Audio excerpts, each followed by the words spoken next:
गडचिरोलीत पुराचं पाणी ओसरण्यास आता सुरुवात झाली आहे। 2 दिवसांनंतर पूरस्थिती निवळण्याच्या मार्गावर आहे। मुसळधार पावसानं 2 दिवस जनजीवन ठप्प होतं, मात्र आता पावसानं विश्रांती घेतल्यानंतर जनजीवन पूर्वपदावर येते। याचाच आढावा घेतलाय लोकशाही मराठीचे प्रतिनिधी मनोज ताजने यांनी।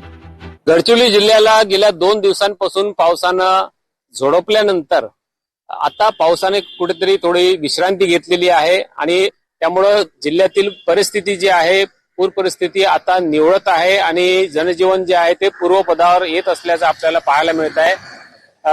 ही नगर परिषद गडचिरोलीची इमारत आहे। या आवारामध्ये काल गुडघाभर पाणी साचलेलं होतं। या पाण्यातून जाणं शक्य नव्हतं, त्यामुळे अनेक व्यवहार सुद्धा इथं थांबलेले होते। पण आज आपण पाहू शकतो की या ठिकाणी नागरिकांची वर्दळ सुरू झालेली आहे। सर्व कामकाज जे आहे ते सुरळीत सुरू झालेलं आहे।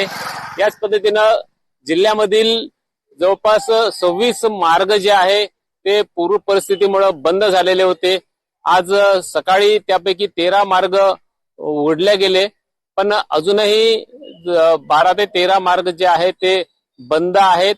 पण आज सायंकाळपर्यंत पूर परिस्थिती आणखी सुधारेल आणि अनेक मार्ग जे आहे ते वाहतुकीसाठी खुले होतील असा विश्वास प्रशासनाकडून व्यक्त केला जात आहे। मनोज ताजने, लोकशाही मराठी, ऐका, पहा, जागरूक रहा।